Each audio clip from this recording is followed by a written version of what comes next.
need to listen to that video. God in heaven bear me witness, I didn't know. People are just telling me that you conducted a program about me. So let me listen to it with other people. Now let me because I should not carry t-shirt white in case got China. You understand what I'm saying? Now let me make a video because I've been waiting for you because he said you will not reply me. Like me when them duration or what, or somebody have all ban, say I'm not gonna reply them. I always stick to my words because I go for my right targets.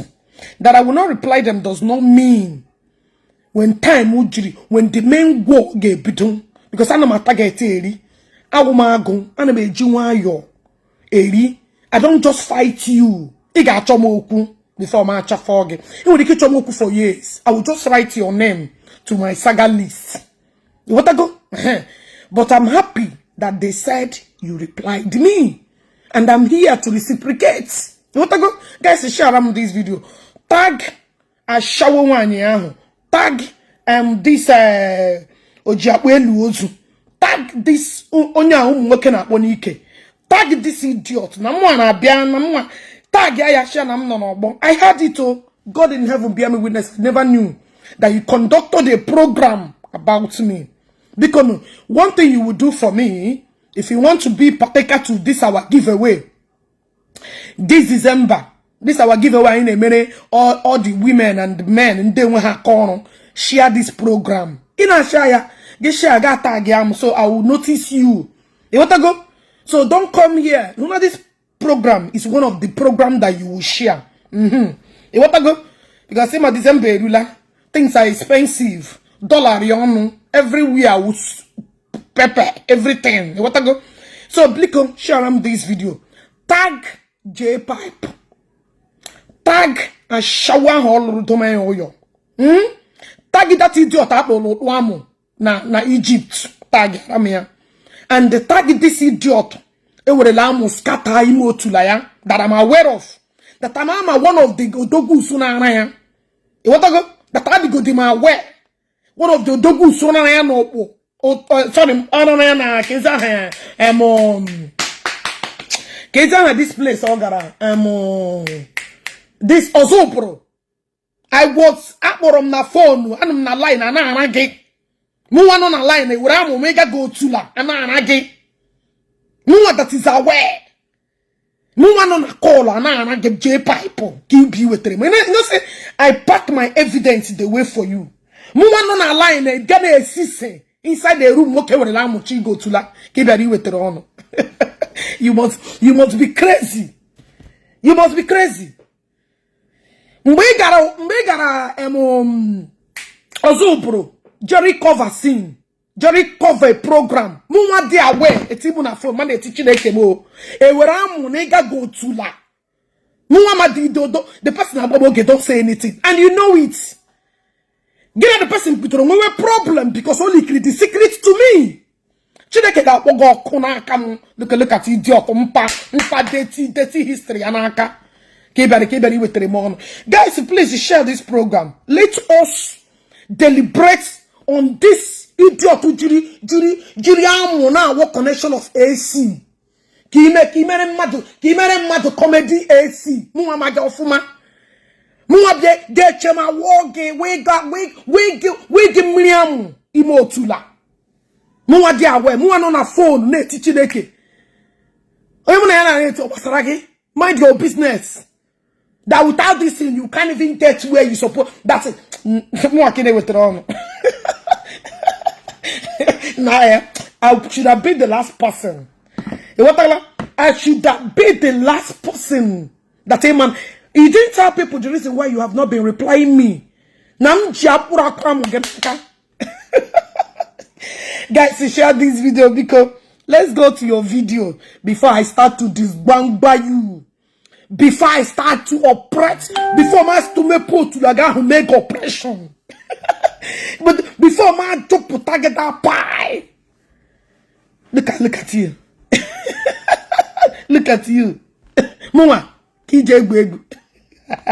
Muama, you're in and out. People don't know why you have not been replying me. Me that knows when you enter, when you come out. When I'm enter, when I'm comment, me who that knows you very well. You didn't tell people why you kept silent where they. When I did drag up Amugi, you know, tell people. Guys, you know about this idiot thing before. I don't know get you the highly connected, and you know that. Imam of Fuma. You know, be all this ranting on social media. You know what I'm capable of doing. Kaigana your video. Guys, please help share this video. All the very important because where is that your page? Chanel Jpac. Jpac. Wait, I go to your page. You know, I know the video. Somebody just alerted me that he made a video about me. The singlet, nigga, China. China, imana mbempitoro nyama madu free visa na China. Imam mbempitoro nyama people free visa na China. Ije China na emission na emepon. 2016 no poda. Epitona mnyemende madu visa China. China is the easiest visa ticket you can get. Nani one phone call. He don't collect China ticket from my hand. Kine we tremono. Jpac. Hey, now tagara me for people now. Gwagimane nyege facts with evidence. I know me here na koiri. I know me here corrupt, but let me watch you, Seth. Kere, kambia bunyuwa your dirty lifestyle. Kambia bruwa bunyena your dirty lifestyle. Ichanam nege all this stuff ne fologi. All this in that gonna happen. Ichanam nege gi. One more time of unu, because I want to pay attention. I make concentrate. Because Ndebanuru share this program. Ndebanuru bloggers get ready to copy the main latest deal. Copy the last latest deal. No nya gonna happen to learn share minute 24/7. One more time for this rats. Nda gonna happen aswamu nike. I don't know get on my time. Them gonna give fact with evidence. Idiots. Come show noise. Wonyara. Eirim kimuku aheloro. Edinga fine. Fine. Hey, baby. Do I look like that woman? Do I look like a shower ulamu na Egypt? Eirim kitchen I wear with ego. Well, come go to Hebrew. Kaijana the video, the so-called video, because I don't know which one is that. I heard that he made the video. Na Mariam. Na Mariam. Okay. I believe it's this video, right? Okay. Just let me listen to you. That's what I made it, but man. No, China. She go. Okay. Hey. Why am we got Bob video? Abo jaja. Abo jaja do. Abo jaja do. No, China. Abo jiri wohuma no so bro that day. Jpac net. The person that him shimo again. Listen, look at idiots. The same way jiri baheya kiji baheya no so bro. You know who I'm talking about? Imana mam go fuma.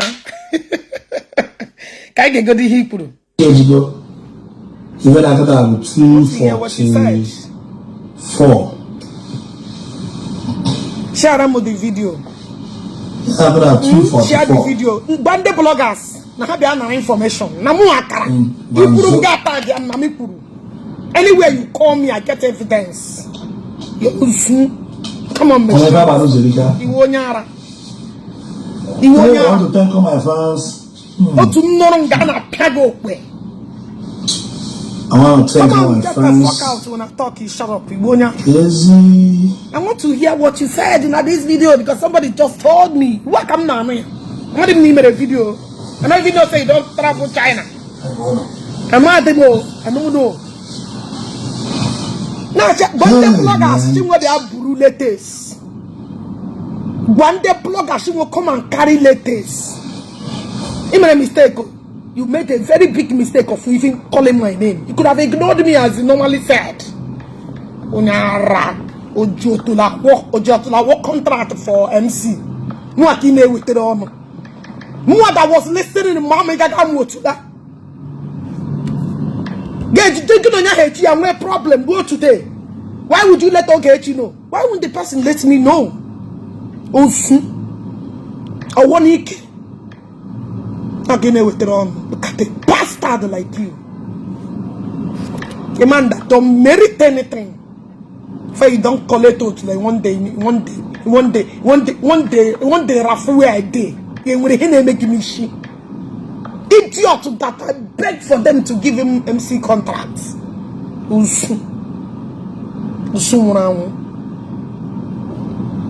Bloggers in that Brun info. Now me got the message. Now me got to tell people who you really are. You made the biggest mistake. They talk about me. I want to hear because I never knew. So I was just conversing with somebody this morning. Yes.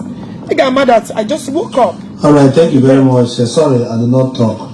I'm trying to type on. No more time on the comment section. Because I don't like get distracted. No, I get focus on time. No, precious innocent, why they cry? My ear, they focus. One of bloggers to come and carry latest. Now me job again. Hey. What Pugia? When you like the secret, you don't fight that person. That's one thing you should have done.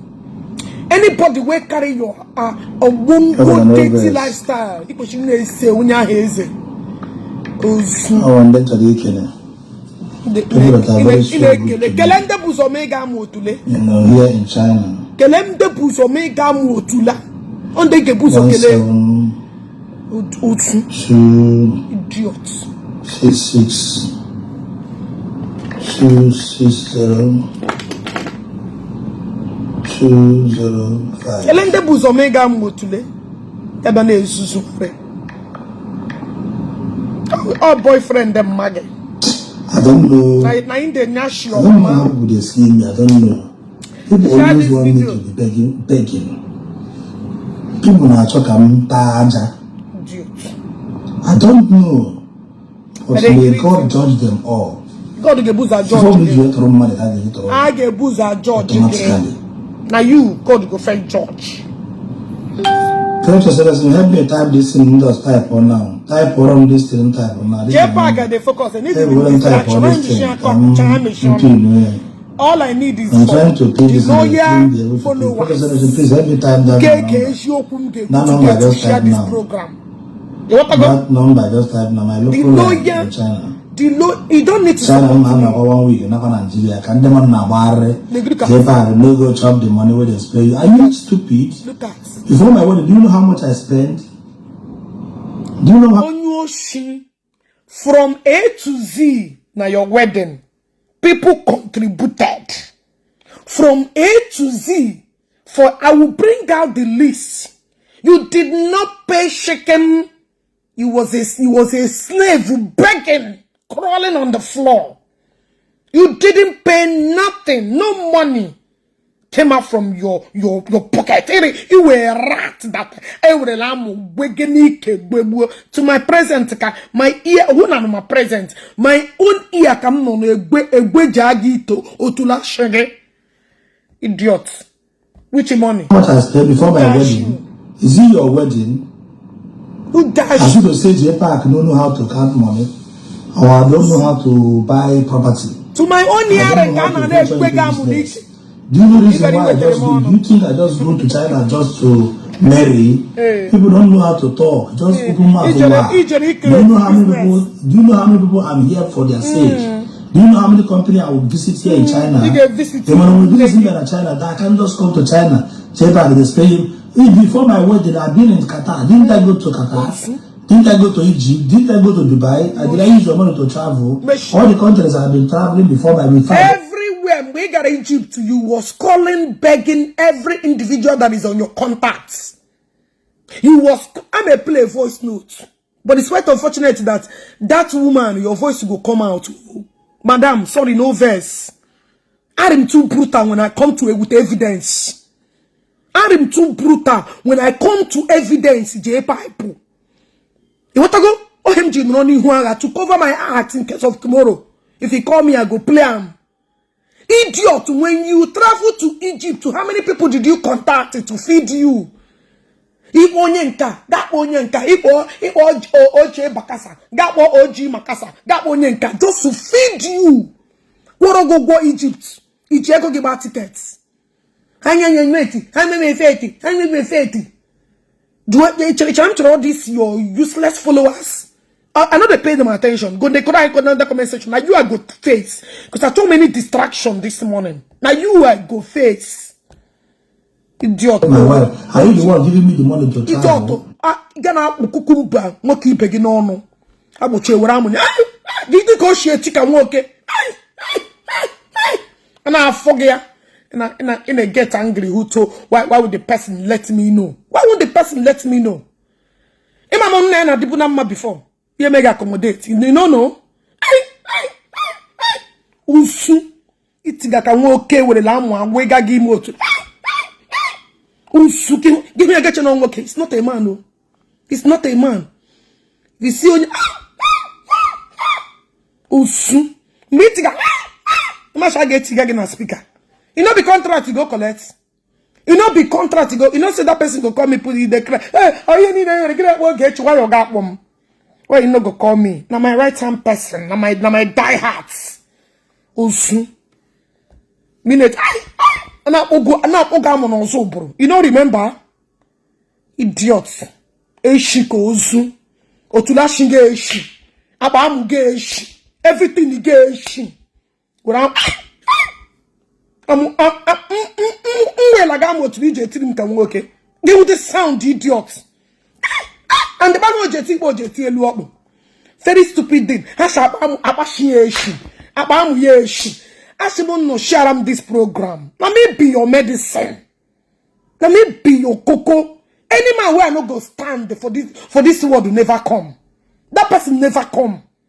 And I forgive me secret. Just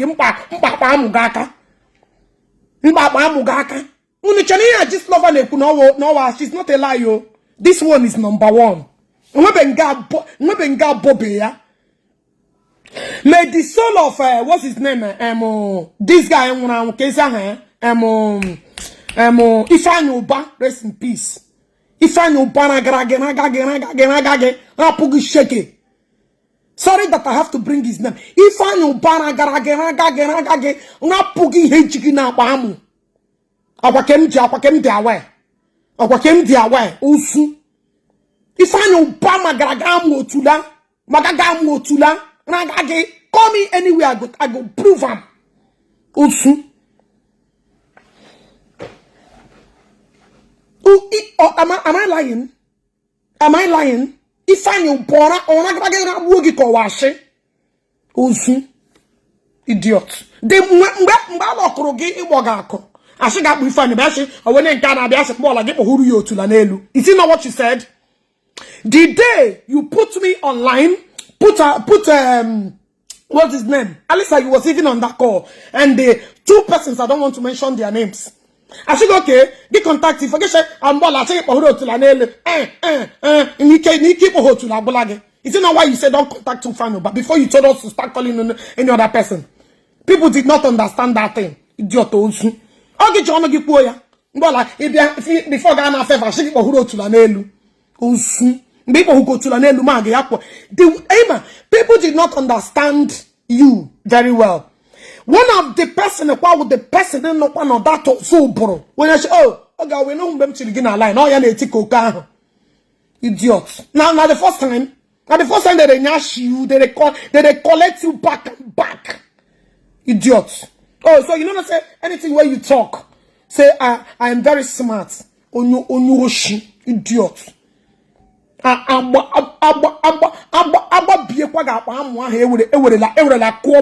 forth to elubed. But I want to remind you, two prominent person, and Alessandro here and me, that I don't want to mention their names. What conversation? What did you say? I think it was and I collected the tiller. Idiot amusu. Onye who get she we man. A man ejiri amu scatter ima akpo to like. The worst thing has to like ishi. Abamu ge everywhere, but even in Babugi. And I mean that this your ex man. I would be first lady. Or we even give man this man or we man and collecting. You know not saying the collect. Why would you Mohurula? Why would you Mohurula? Are you not too cheap? If you're a responsible man, working, doing things reasonable, you got Mohuru Jpac. Would you Mohurula? Also, idiot. She know the action guy go give bloggers waiting to carry. And you evidence, and you voice notes. I'm not keeping with on. You won't. You will have a Are you okay? Are you not? Or okay, my class again. You don't know who to battleground with. The mad. Maybe they listen. Are you the one paying my rent? Are you the one sorting my bills? Have I ever put my account number? Idiot. Okuru lago how many times? Okuru lago how many times? If I know board on my nagabo to how many times? Idiot. The worst thing, you don't have secrets. That is why it is really too easy to be used. You are useless, you are hopeless. It was secrets. Idiot. In a gesture in there Chinedu Madike. They don't request to join you. Don't request, I will block you. I'm not adding anybody when I do saga. When I do saga, no, they add anybody. Excuse you. Are you not the one that giving me Chinedu Wadike's medical record? Are you not the one that said Chinedu Wadike Buario Brina Jocha? Ni fanya nagale. So imachakwana ifanya na ronye Buario Brina Jocha yet. They will get chohe e waramu mi go to la. Ibukoporio Brina Jocha. You carry Jpac. You follow carry Chineke Brugono. Uzu. Come on, shut the fuck up. So you man in on our line. Now collecting. You don't be you they tell us. Say in carry Brina Jocha. In carry Gloria. In carry Imotu and Shimiri. So you man chapa that this journey really permit one person. You still went that journey. Chineke Bokwa Goko. Tell me what you can. I am the people think say not only say you be wear belly face. No, you be wear arm face. It's not about wear belly face. You can do anything for money. Collecting from Ikegi is one of the gifts and you do collect it, which I overheard. The person should get watch. Listen, if I turn video, then go notice. I don't want to call his name. Idiot, Amusu. No, go to that because of again actually in MC contracts. Usu. Idiot. Make I hear what you talk first. I never reach that side. Who pay Ugu Yogi? Or Kakupuru? Kokir in an Eva, Okoro, Kokin and other men. I don't want to mention their names. Kokin and Abarawan. Okay, na Akwa, maybe I deceive where you put your money na wedding. And I'm a beg letter. I don't want any other message to Jpac and I can beg you. You about me, Patayo. Patayo, but I'm shaking. You know, you never sabi your life. Facebook to beg you of money.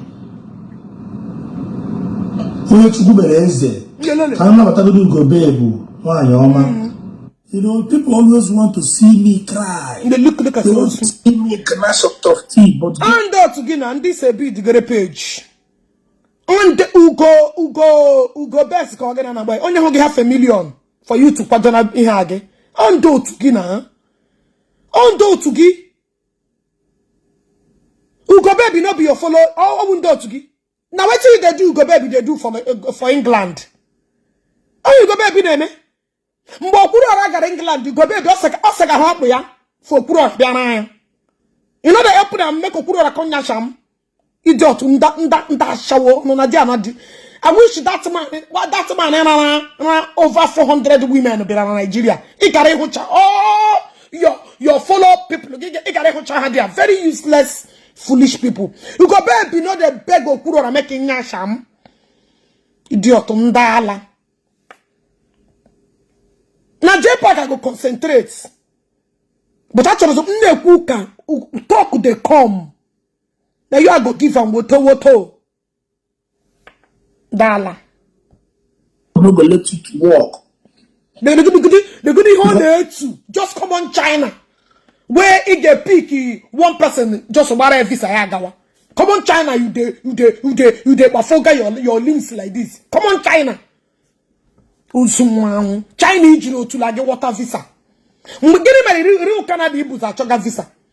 Why did you switch from Canada where you look for visa? Come they collect China own. I did not inform you guys that I'm traveling to China so that you come and block me in the airport as usual. Yeah, because of you, I have to run all the way from the premises to say you are welcome to China. They come to China. Yes, They want you poor here making it time again.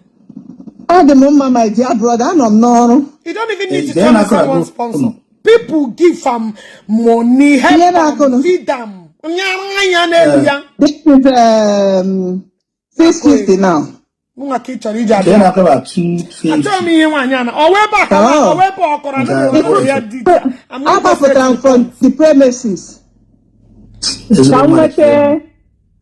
Come with a network.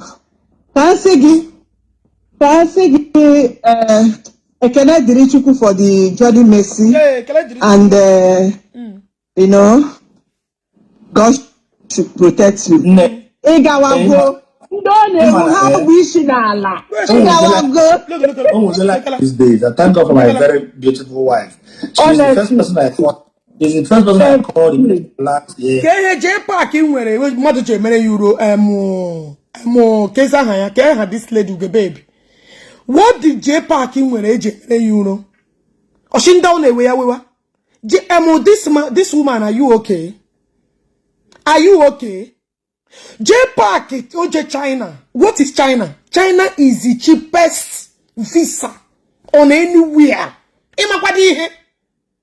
Are you really okay? So I want to son Akwa do this idiot and collect. I wonder people that associate with this idiot that don't reason. Ugo baby, how much is China visa? It's a waga fry. I got put 2 persons. Many high ozubo. Iwonyara. In our potation dollar. Who is even thinking about what? Nga Jpac no ngo poshreno. All kind of put on a content. Nga Jpac no na ngo poshreno. Jpac poshreno from 1 naira to 0. From 1 naira to ego jirizo ihe wedding. Poshreno la ha dola. Nga no ngo poshreno. Jpac has kissed many animals. Jpac has bent for any animals before he gets here. Jpac bent their connected them their way. So I don't know why you say people that last time soldier in China. You won't yara. You don't even go come on England the way you did. Or come America, the world of it all. Now China, you say people they jealous from you. Are you okay? Or they can get mother shit from Nigeria, J Kotonu or J Ghana. This is the person they jealous from. Are you okay? Are you really okay? You just want to open your mouth and talk. Ugo babe. People will travel London, US, enter come out. Person never jealous of. Now this are where they give am back to back in Ozo bro. Make it can work. Can I be with Remon? Can I be with the same person they jealous of? Who is jealousing him? Because I may ask you. China, person they jealous. China, China, almost everybody now back a mini. The person they jealous Jpac. You guys just want to talk rubbish. You just want to talk rubbish. I'm not going. In China, we had an agreement, me and my wife. Though her visa did not come out. Both of us we went to Abuja to how if they come back and here they come back, system is not working. On the mass air, women and my wife is not here with me. On the mass air, because that day, you know, everything that they would have said that day my wife Abuja. Our wife appointment the following day. So my wife today, evening flight by supposed to move by 5 o'clock. To say airport, I delay the flight from 5 to 7, from 7 to 9, from 9 to 12. At the end of the day, they did not fly that day. And my wife appointment next day. Now, if the flight was 8 o'clock in the morning, and the appointment here by 10. By 8 o'clock, I have booked my flight out to 12. By the time my wife to get Abuja, I appointment I cancel again. That's the reason why my wife is not here. And I paid it. Did you say Jpac don't give? Give me on social media. I'm in a wrong program. I know they go less than 5K. Let me tell you, you are an idiot. Let me tell you, downfall of a man is not the end of his life. Oh, I will be a legend. I will be a legend when it comes to this blue app. So this view where you see no be anything. Are they caller 2K, 3K, 5K? Now just one make I give you brain. I don't know why you guys get intimidated by little views. Go and ask about me. Jpac is a nobody. If it's not rubbish your Facebook name, and a peer page mother. Yeah, Odogu can go na this blue app. I know the cap. Now maybe they give the name. Now maybe the name myself. So if they talk Jpac, they give you one know ya, you idiot, a malife. If I should draw my history. You understand? Whether you like it or not, pain will always be pain. Now this blue app, it's just a matter of time. It's just a matter of time. Every don't know 1 point something million followers. Me here Facebook. Iwa tono. Also can you to even make such comment. Who you be? I want to know this man alone. That anime reduced to some certain people level. Does not make you my own. On the same level. Also, come on. Para get toilet infection for your sister Chineka Bogo. Iwonyara. Idiot. Who is Jpac? Who is the fuck is Jpac? He just joined Facebook. You don't know me. You better go and ask about me. Also, I'm on the program. Also. Even before the wedding, we have been planning for this thing for a long time ago. Now, it is more because he has web companies IV. All company. You know, we had a very good social media. Is it because of some people company in China here sending IV? Company. Even as I speak at the time, Abogomu, my boss, go the brand behind the area of market because na China here at the Bumba here, brother. He area market. Oh, my dear, people be a current sales. If I go chop you. See, maybe before the China here, I'm a bomb company or then Nigeria represents here in China. And people are run out of that. Do you think I just come to don't worry, catch people who feel that?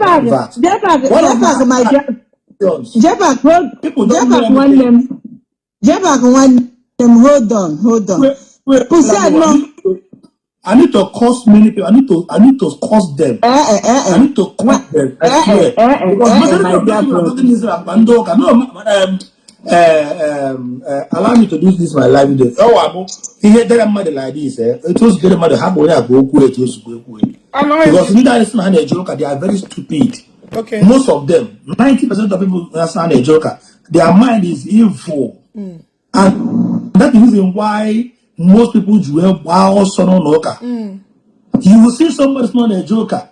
That the Gino ya not her amount to a go see a so people, and tomorrow you call it in the name of church. Neja coca, mother but auto mother may finish. My wife more weather. I'm wrong. Oh God, nothing one to see. Before I married my wife, I first of all sit my wife down. See, I had a third marriage. Never cause. My wife understand me. My wife, Buena Ginger, have you sent money to your son this month? Even when I forgot, I said, send money to good luck. You tell and say, they got paper. Are you not a hopeless man that has showered water is reminding you to send money to your son? That means you're not been taking care of that boy. Are you not a hopeless idiot that a showy picker in a club is reminding you to send money to your wife? Are you not an idiot? Are you not a hopeless compound fool that want a showy or a Egypt because of ego? Are you not a hopeless, if I may ask you, Jpac? Are you not an idiot? Look at what you. Oh yeah, if I demand demo, can they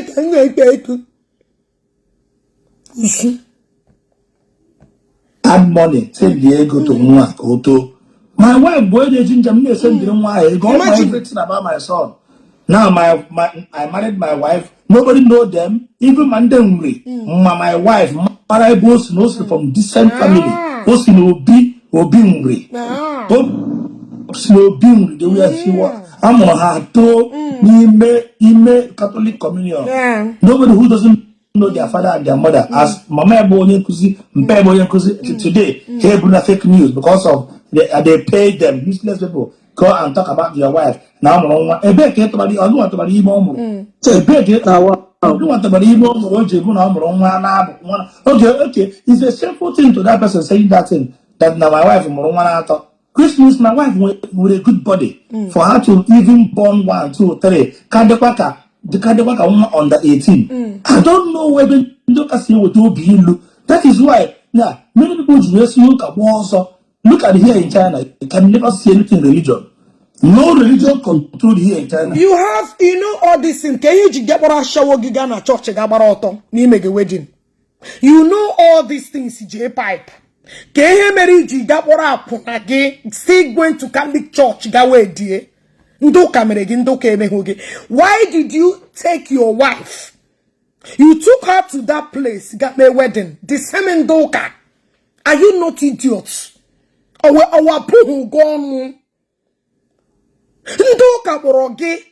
Ndeka meregelu nduko emegala. You still took that to your apuna. That I shower to the church, Ndoka. Yewana ye. Excuse me, that your wife have been clubbing now about Puna for years. Get misplaced here, misplaced priority. That is ebbing on one oka. Get share Yewana ye. You still went to the oka. Image all these things. That in Doka, Denjo, Nandoka Merenka, Nandeka Robilu, you still took her there and wedded her. That was why she was so confused. She on a club corner. You wanna ye that Korani, or you could emergency. You could have put a gown or church. Are you not a useless man, if I may ask you? You knew all these things about Tondoka. You went to Uka to go and borrow Dupo. Now to Ariashe. Look at an idiot on inside. They never beg people to endorse. Come with it. In fact, in them 3 million. Look at an idiot on boss who never beg for people to give him company in Njaka. Ikaji company, you are still begging, crawling for an endorsement. You are an idiot. Imagine all these bad things about Ndoka. You still went and took your wife for. Confuse a shower little. Check out club or a normal thing in a club or can a water. You carry him enter there, making go the open press, they seducing the father because she has been in the business for a while. She doesn't know where to cover her body. Or she bros somewhere that one no look. Usu. Go even with that place in the UK where anything religion not control in our country. Could you imagine? Donald Trump emon loss they are one of the richest people. Do you know? Let me tell you one. Donald Trump shinage wepata to start reading Bible again. Do you know why people are happy to welcome Donald Trump? Because Donald Trump sure na wepata Bible back in public school. No, I gonna go First Amendment. Sorry, I gonna go the first commandment in the Bible. No, this America again. Go and check his 2026 memo and see what Donald Trump is coming with. Look at you. Let me America. You will see how Donald Trump will take with a Christianity value destroy America. Watch and see. Do you think people voted for him because Oshana Yageme Sheba? It's because of those Christian values. I'm 5 years. I'm feeling like I'm a woman. Donald Trump will say it's not gonna happen again. I'm gonna go Bible like this, and God will trust. Name a church, name a school. Another thing, a Democrat is a freedom. Donald Trump is about to destroy everything. Look at it, one of the most powerful countries. There is no religion. Religion control this country. Just that. Follow the two manipulated. Come and watch what Donald Trump will do. I'm on the left side. Donald Trump worship God. I'm not going to buy a boo anywhere. Elon Musk. Yeah, thank you. Jpac, there is no God. Jpac, there is no God. A very useless human being. That is why you're doomed. That is why you sacrifice your tulagi. That is why you gave your ass to get MC job. That is why you gave your ass to come, because you don't have fear of God in you. Any man that has fear of God can never subject himself to this impunity in him. Any man who has values of God in them can never submit themselves to this rubbish in him, because you don't care about God. You don't have that form of spirit of God in you.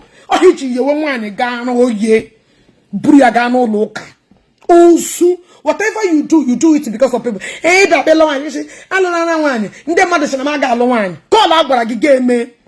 you go because of here people. You all people who kine Jamie. Because of people say, and then I'm mad. Before, do you want to marry? Is it not ammo you are busy collecting? Your initiate when I'm better wine. Is it not because people are going to go na wine and I see like na wine? When I saw people that one in people thought it was a lie. I knew it was truth, but Jpac at that time because this time I overheard in Ghana. Did you hear what I said? Okay, will allow me idiot. Are you a human being? Because you know values, I don't know whether all these values, when it comes to Christian values, you will not fall into this your stupidity. I get 100,000 as okay. You will not be a useless man like you are. He carry with values, he carry with boundaries. He carry where to stop and know where to go, because you don't have nothing. You can kiss us because of just a little MC contract. You are doomed. You don't have fear of God in you. That is why you're so confused. China. Why did you go to church? If church is not big, oh, Nankende be honor, and in a hagan and Matthias Gabaya. Matthias on a habakuko. Other people on a habakuko. Why must he be in the house of God? Ebe into camera gelu, nduke megala, nduka rage, nduka hapuge. I'm still trying to figure out why. Osu. Any control of prayer.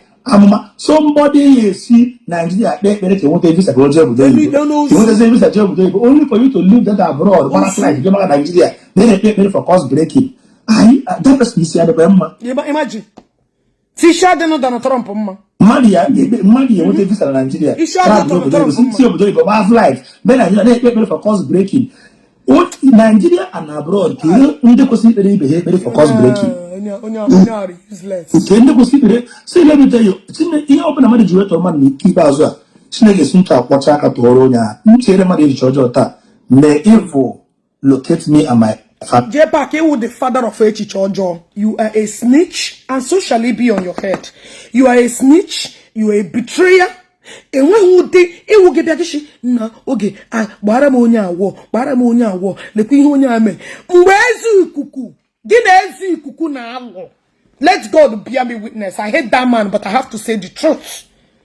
You rush into my inbox to start giving me information how to destroy Ezikuku.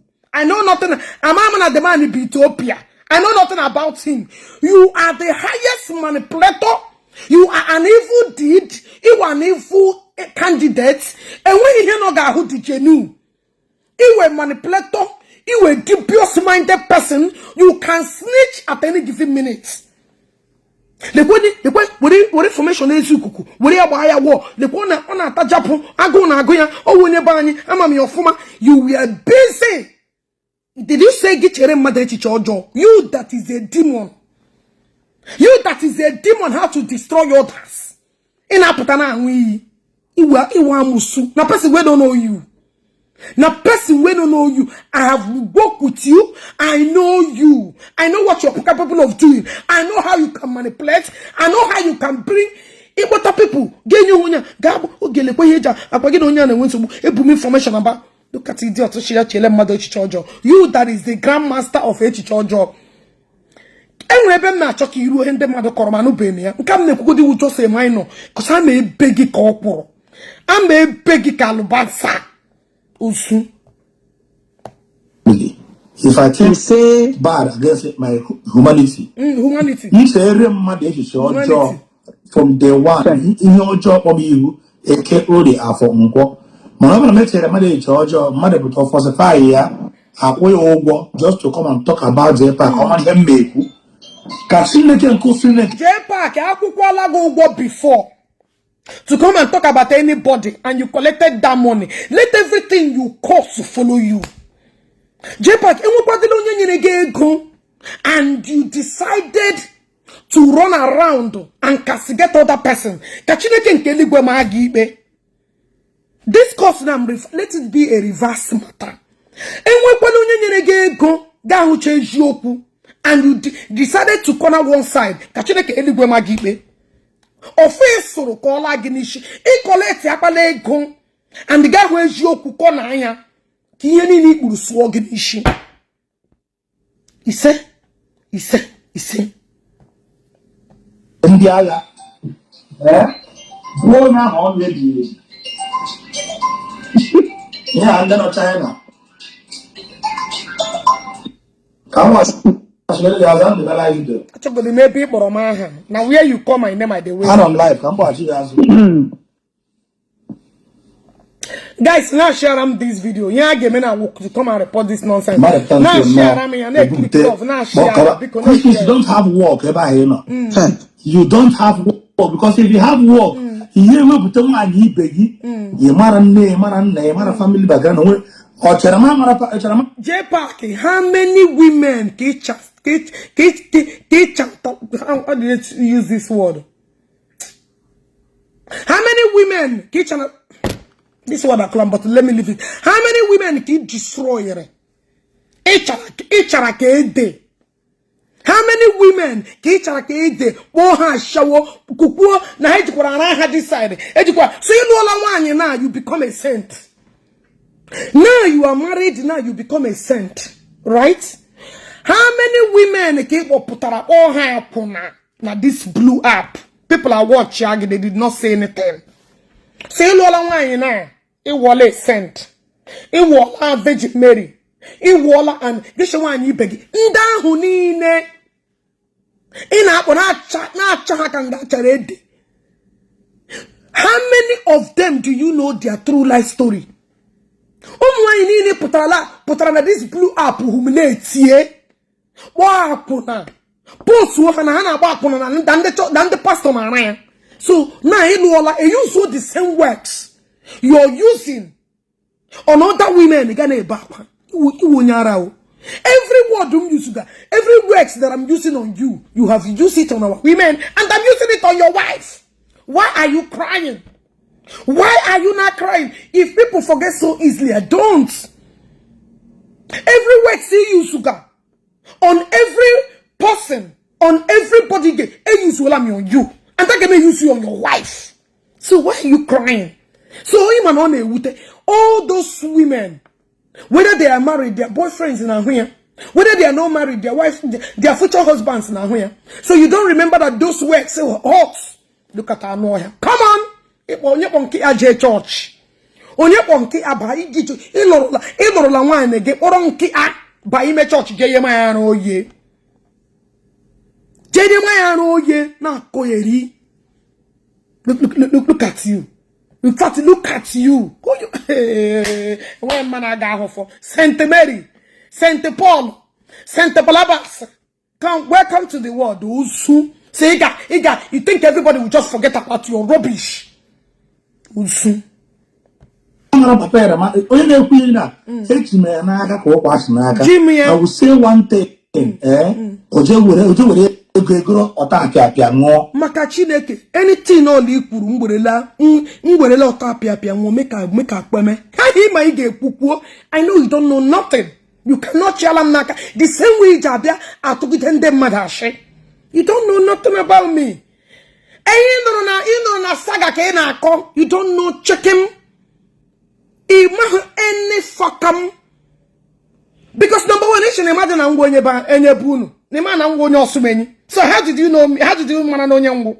If you know me too well, why would you come out and say, imagine Ogechi Okeke nature for matter? It's up to 3 months. I'm trying what are you talking? You that came out, you don't even know that Ogechi Okeke. So how did you know me?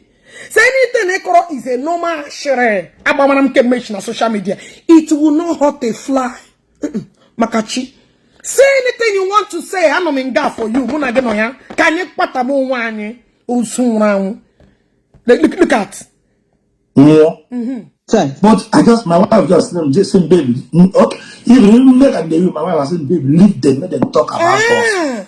That we are growing. Today, my wife added another 1,000 followers, making it 159,000. We don't give a fuck about how many followers your wife added. That is not my cup of tea. I won't get your Facebook, Eri. I got school in the regime. I'm not your wife that told you that she has a job, but she's not working. And you discovered it later. If Facebook stop paying today, you and your wife will go on the street to start begging.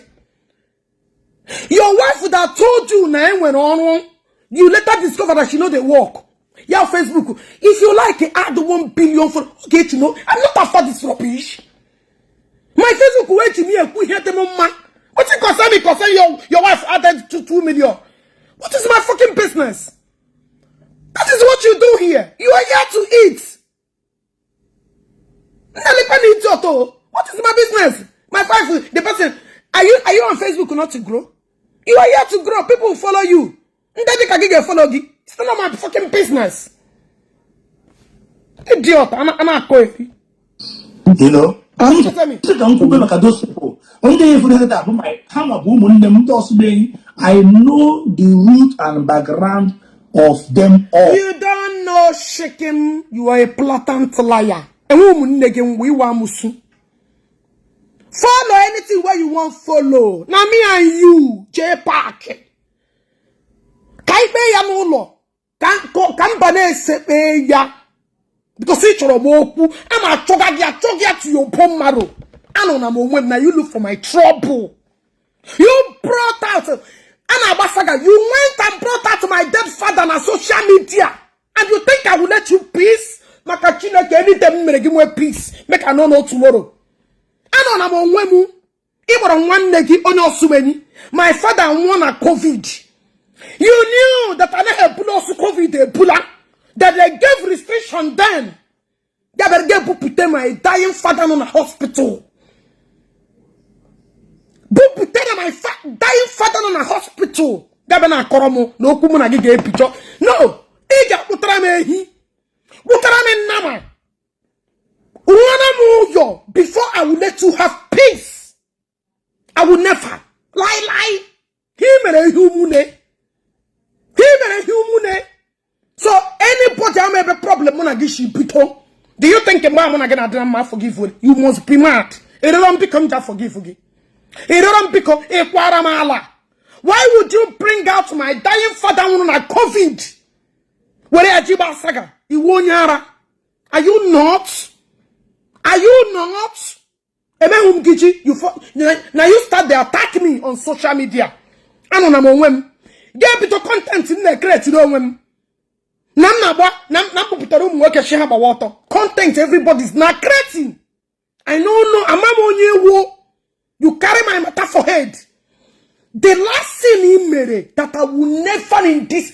Let me tell you that time when I get on him to rain water, everything about you that I will squeeze you.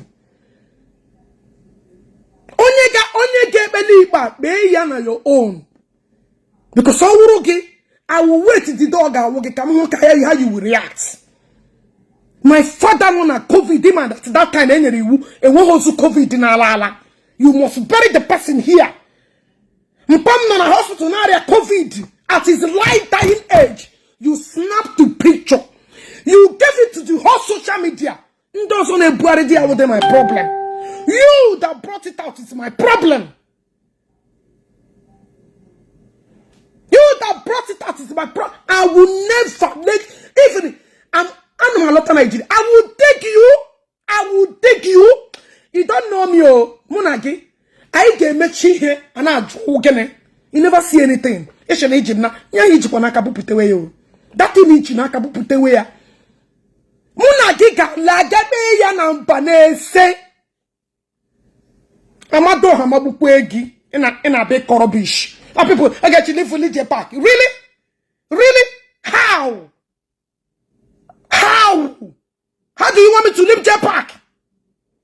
When he brought out my father, no, did that. COVID down. He spent the 3 good months in a hospital. They had COVID more. Do you know what it is? Onyera manadema. Onyera wara look okay. What put the person make us see? Want to come and tell me why can't I leave this man? Correct. Turn that up, Wookie. Let me bring out your dying loved one at the vulnerable time. Come on, how you gonna like it? Let me bring it out and use it to be camera. How you going to like it? What the problem? No one yet broke a cash in the one game. Or what the person all these people who are again? They are not my problem. All that person who will put Tarayan, which is Jpac. And I query. I put my dying father at his vulnerable time. Tell him happy Jpac or Belaba Panamala. Imakwaya woman, Imakwaya wosu. Kabana korom rubbish and I'm happy. Well, on your one, show a prostitute do what a lot we got fake as in Egypt. Idiot to bara na TikTok. Not nowhere. Kabana korom. Somebody be an korom rubbish. Are you not? In my people, they want to jump into the conclusion. Ogechi Okeke Njaka. Were you there? Were you there?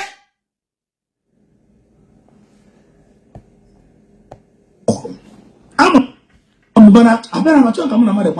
have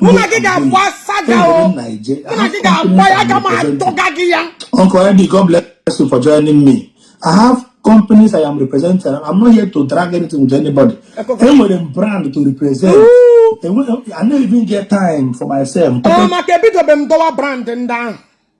Because I don't want to go to people's I wanted to start with somebody that won't get happy. But I'm a bit of a brand and down in representing. I'm a bit of a because I don't want to be like say I don't people's now you are go the door like your personal I go the door like I got my dog here. I'm a dog here my camo. Tell you can I guess I feel with the people then I reply saga. If I face you alone, you no go sleep. Tell you can want to run from time talking where being I think I never chicken I get ready. To say what prayer? I come in I segia. No segia they will govern on one with the 2 parts. Just they go thank your God. Say you get people where they give small time. I come in I segia now buggy like this. Get with them your loved ones so with them is you am at peace. Is still my blood, is my dad you brought out at his vulnerable stage. When nobody, you brought it, you posted it on Facebook, and somebody wants to tell me, okay, Chizo, when you reach your turn, I want you to forgive and let go. I am a different person. We say things in a different way. Okay? You see things in a different way. I am a very different person. You iron it the way you like it. You want to go? Get in there with it. In my people, but Hannah, it's easy to talk. Let go. Let me see how you endure it. Okay? Make I just the play. You know, I don't have that kind of time. I'm not traveling to China.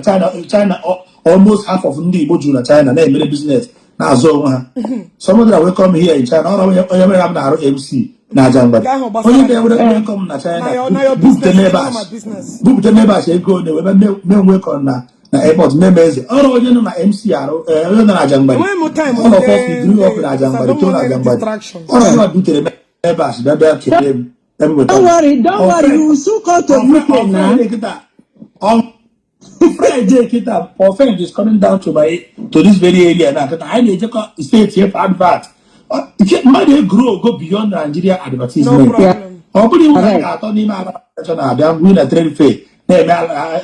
I know we have products here. Oh, we work about advert J countries because of Jpac. Not keep about that. They don't advert now. Nobody talk about them. Then Jpac does here. The people want me to always beg for food. So whereby they are wanting me to beg for food, and I did not beg for food. So who be now and who be how? See, did they have our own over Igbo? You are an idiot. Nobody give a fuck about you. You look for trouble, and when trouble comes to you, you deal with it. Jpac, what do you have? Before get beat up, get investments. When it comes to rugged investor, I'm not my on at the same level. Anything now, I don't have business with you. You stepped on my toes that I will never let you have peace until you do the right thing. So all these things, the way they talk, I have no. What it concern me whether you progress or you know the progress. I'm he won't you wow when so many. He won't you wow when so many. Lord in Imo State. What it concern me? Lord in idiot or not? What is my business? When I go soga wealth, now you go dig out where my father at that person that sent you that picture, you must bring that person out before getting rest of mind. Again, we put them that idiot. When I am on Obodo Iba that took my daddy picture at his vulnerable age. Come to what the person happened, because I'm going to the person legally. Come to wire. Come to why you take my father's picture, which is a HIPAA violation. HIPAA violation. You took my daddy's picture and you posted it online to warn him. And you think, name the person come to wire happened. That person that brought that picture, come to what the person happened. Can you piece of them now? I'm going to give this little threat. If I ignore these people face, if I ignore these people walk out, you don't go like me. You don't go like me. You get that picture. You got to bring it out. You got to get the fuck out. And I call you. You get what that person or Ghana collect you collect in terms of legal action, in terms of what on Facebook. Na call you. You know basaram nage. You know basaram nage. What it concern me? Consign your business. What did they do? It consign me. I won't work. When I go sugar wealth. Nigeria they go to her arrest. The day. And any day they stop talking about me. He said, Jpac, I'm coming, no. He gave me my arrest. If you know arrest me, turn that bubble gonna ex-convict. I'm coming. When is coming? December, we got home in Nigeria. Get ready to arrest me. Get ready. It's the day Okunga when he gave me my Nante gave me my arrest, Buribo. No get you kwa nukumma job. Ndege mega arrest ebuka.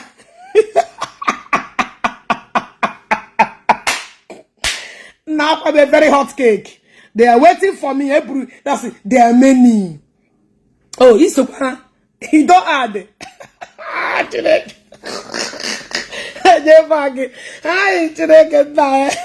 Don't stop. Oh, Jpac is a minute about us. Ah, okay. No wahala. I they come. Odogu na bia. Okay, mini na bia. Chebe anu ma bia. Ige me ma rest o. Cause I lay onto them this day. Any day they stop, any week they stop talking about me. Hagaria stroke. So Saga they paying you like this. Be a Jpac. Saga they paying you like this. You they carry purple matter every day. Saga they paying you like this. Hey, ooh, Saga they touch your bone marrow like this, Jpac. Okay. Ah, I feel It pay you. Stroke. Any week they stop talking against. You are the one that's already battling with a stroke. You are battling with a heart attack. You're battling with depression. You're battling with every causes you are laying here. You're battling with it. Any day you stop attacking Ndoka, that day you get with stroke. That day you down. Any day you start fighting Akwa home Akusayon that did not collect your 1 naira. That's the young man fed you. Release you mbe maprogonga. Mbe put that if we find your banana here gashigi benje ikegi anabagera. That time which you ikegi to release yourself. Aku was there to save you. The day you stop talking about Akuko, that very day that ikegi you are tired of bending and giving it to find your back. That very day, Kaku came for your rescue. Yes. You will say what that young man that fed you, gave you food, negative 1 million, even went on Egypt too. Aku was the first person you called to beg that he needed ego. You have to say it. When you get tired of bending or to leg, Aku was there to rescue you. You came out to make a post. When you want to mad. Chineke borogoko. Amado hama burugini. Yeah. Osu. Me. The cause. I need the one. Mercy for them. Mercy for them. Mercy for them. This one. Can't you even respect yourself? On air, I can never please. Have a good day. I'm going to try about my life. They want me to go. I'm going to the don't every time I make a video about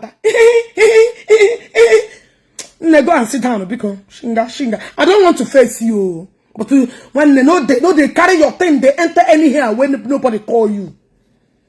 Daddy, okay, thank you. I'm no. That happened give for Jpac patala. That no baba. Who call you? Can't you mind yourself and be on that comment section? Every time that I get to see again. Get out of my face because I'm not trying to buy, you know, and also clear so many things. Okay. So he said most of the people that know me today, he said before I feel Jpac war. They come close to me. I'm going to try to change Facebook. All these things you're explaining got nothing to do with me. You a rubbish human being. A person will never know you. All this explanation where you they give now your business is none of my cup of tea. All this people that came close to me or how Ogechi were a very sweet soul. When you look for person problem, the person go give it to you. No, see, I'll be on Facebook. Hey, I don't want to offend anybody, so nobody go follow me. Oh, hey, my works, you should know me by my works. You should know me by what I stand for. Follow me, fine, you know, for what you consign me. My what I stand for. That is me for you. I won't get and give me much money. I am not you. I cannot ever be you. Irerena personality. Irerena matter. Anybody can buy you with a bending of Ike. I'm not you. You feel it? everybody. We only give Facebook people what they want to hear. Blog, God bless you. Look at these two women. The two useless, hopeless women that this blew up. Those two useless thing. And I thought they didn't mention her because I don't want to promote to any idiots. Any annoyer. Or the two useless idiots in a use. He went to a voice note to Akobria Bunye.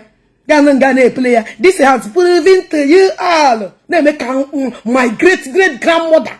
Even Benite did not date in Ano. Those two voice notes to prove that Ak is not a idiot. Idiots don't even know how to cover her stupid thing Omega. Those two women. Those that you are using. You don't want to do saga. You don't want to spoil your brand, but you're using others to saga.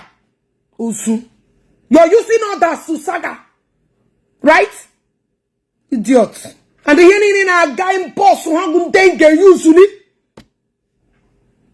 If they pack a promoter from when I go promote to the page here. Because you don't have nothing to offer. You cannot contribute to nothing. That's why he was busy promoting you. Can he just to promote anybody's page? On a promote page. Which page? Which page? It's all going to get oh, he is so guy. Thinking that he's a promoter. On a promote on a promote I'm on don't someone. Very good to me. Thank you very, very much. Thank you very, very much. I curse them this day. Any week. I curse you. You that collected the money from Ndoka. I curse you. Let those money Ndoka get to be a curse on your head.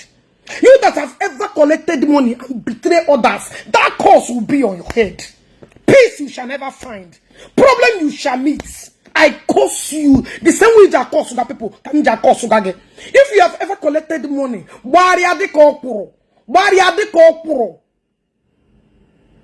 so shall that curse be on your head. If you have ever collected the money and betrayed Jpac, may you never progress. May you pray each channel look at look at the betrayer. It's a manipulated bitch. He get Yamareba. Gana make up. Oneki na assign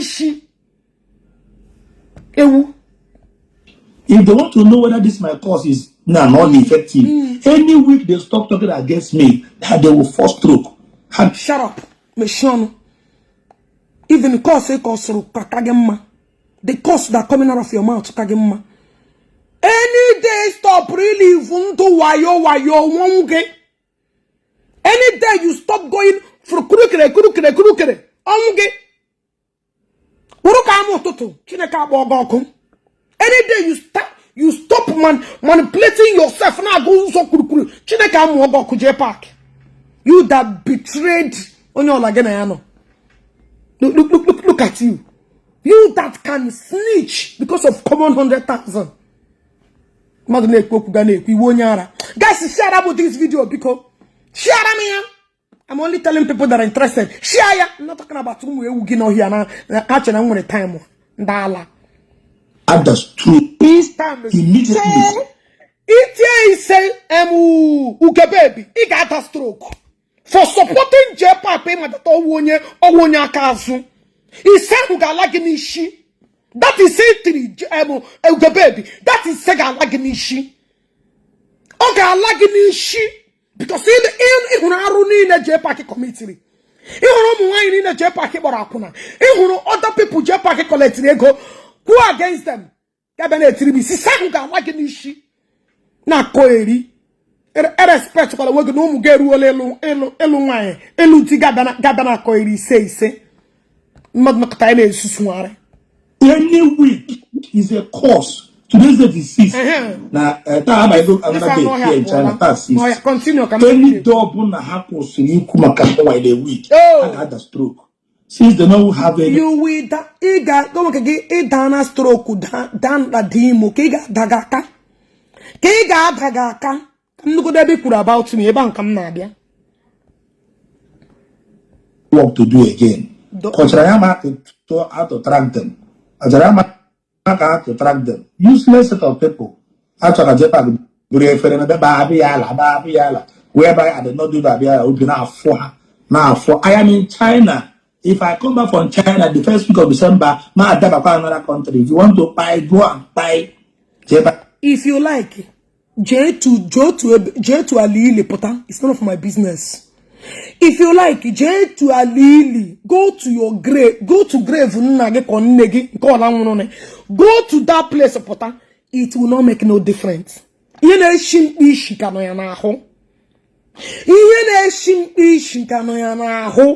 No, when you gonna answer, maybe travel. You want to go? Also, like executive ebula goes on travel.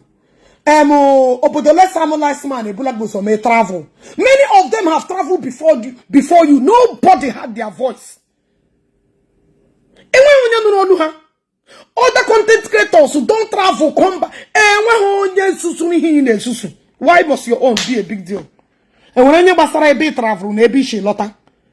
Na negi ya jero oru. Na negi ya jero oru Jpac. Na negi ya with the first person with a visa got to China. Ana ma jogi. Kegi jina wu ihe mata ga munu gi ihe je mere guno. And I mere guru ikonye. More than thousands of content creators have visited different countries. Lotta without any problem. China, Madaga, Achogage. Madu is what we are replying you back. And I call it. Here. What are you trying to call it really? Nanage will traveler. I will go finish one way the slave. Thunder fire generation. I want to say I don't know anything. Abi. People no karaoke no. Fire. Thursday, Friday, Saturday, Sunday. Hebrew on everything 100 days. All the whole prayer need never banza. I need 100 days. You are crying because that 100 days when you program go like kebiaba video nigga 1 naira. That 100 days enter your body woto. That 100 days when go bala. I chop ka akpere. I chop ka chicha. That 100 days enter you woto. Yeah, I understand that you lost a lot of money. You know somewhere there. Yeah, and even 100 days, we are proud to do 100 days. Zion, we fly. Zion, we move. That 100 days, he enter you body. Now we do them. If you don't like it, that whole door. We don't send you. We push. We say no. They come the video Seraphic anymore. No, they come the video Zion anymore. No, they come the video Solo Peters anymore. But since then, you and this convicts can be back. You when I wear I no go saga. When I wear I no go saga. No one saga. How can you survive without saga? How can you survive? We move. We collected in Rigeri that time. I collected. You know, say the thing till they pay you. Yes. Zion, we fly leave you behind. Okane weki. We could not allow you to maneuver as they maneuver as where you be. We refuse to allow you to snitch. Oh, you know, Wegi. Hey, I need 100 days. Yes.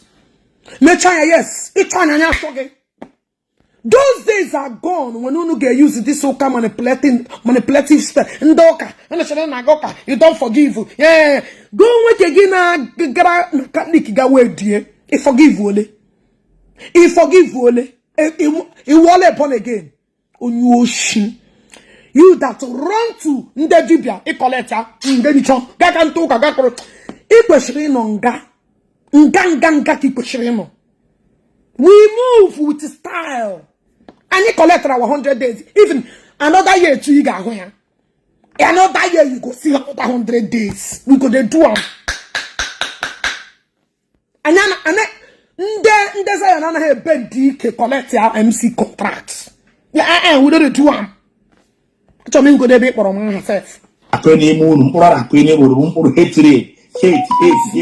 No single word of God, no single undiluted word of God is Nimon Abata. Who them? Anybody all those groups, if they stop talking about me, this one enter in body. This one enter in body. He enter in body. What? This one enter. About him no Sagari pap. Oh, Jpac. Can't go on. So Saga the enter your body.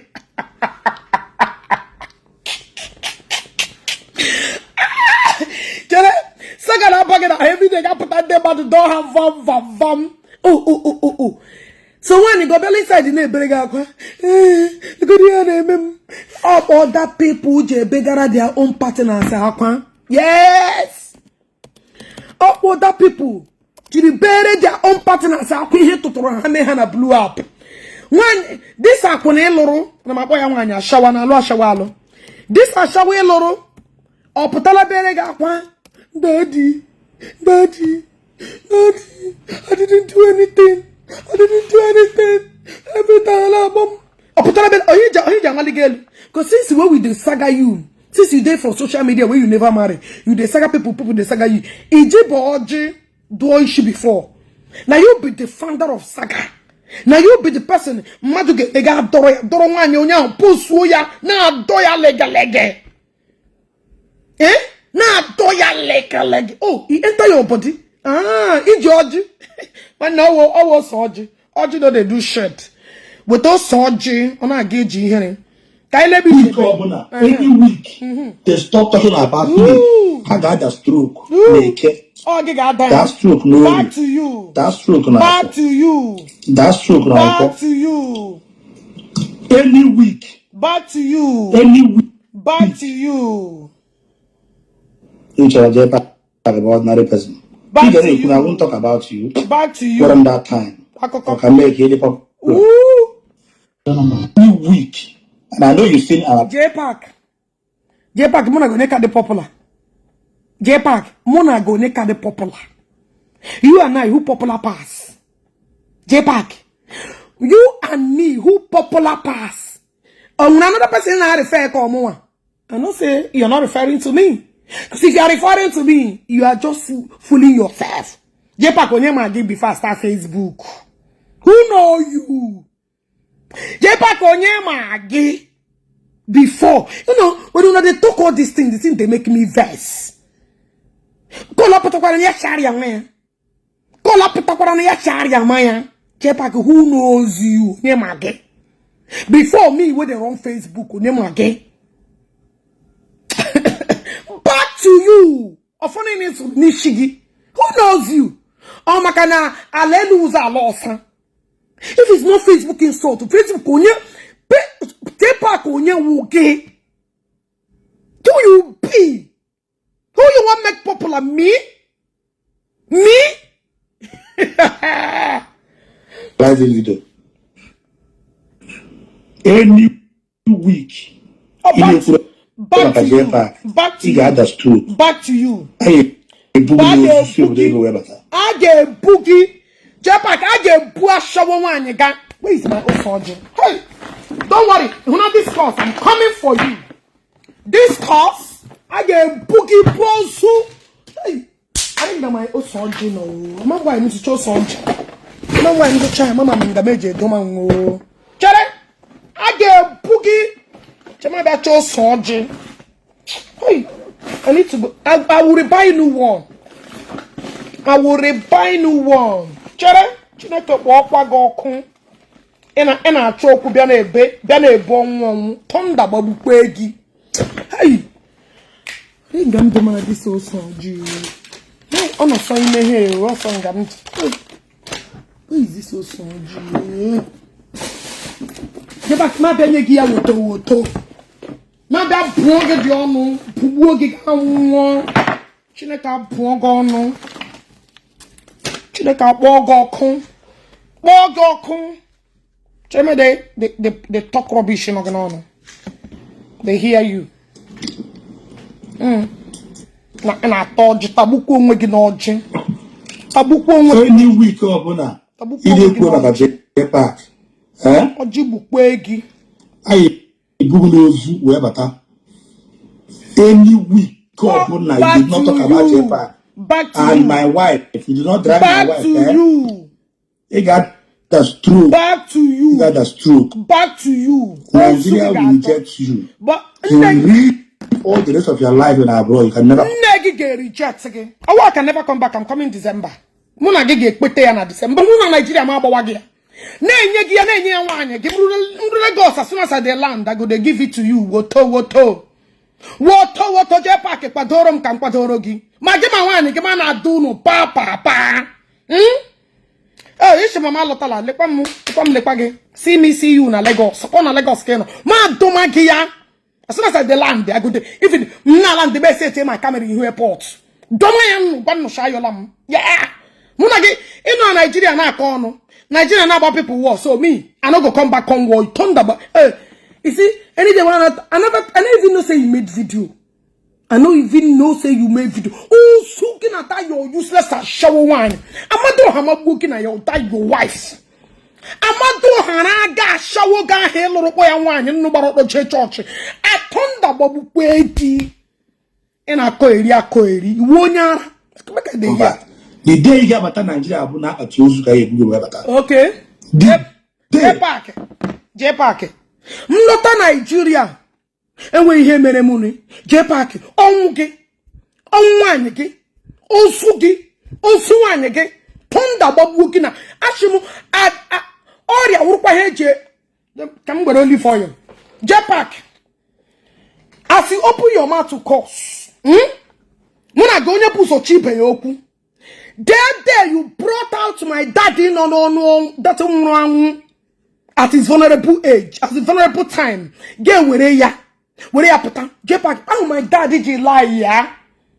And that's na hospital get pute. Jpac otangu kisha lie. Oh no man, so I drop this oil socially be. Otangu ko iga lie kina lie again. I get bro sugi. Other people will use you and make mockery of you on social media. Or to get your bro sugi. I think this only for you to curse you. You want to go? As you have ever brought out my dead father at his vulnerable stage. Mama honye wo. I'm one on social media. You start looking for my trouble. To an extent, you went and brought out my dying father. And when I'm honye wo to mock me, to use it to saga me. Jpac, as I have dropped this soil. Otahu kageji mock walking. Oh, you lie, we hear you between me and you. Okay, bro, Suki, I got one, I got Ubuki down. So shall you die like a nobody? I got not like this, sorry, man, and then you will never survive it. You and that your useless wife.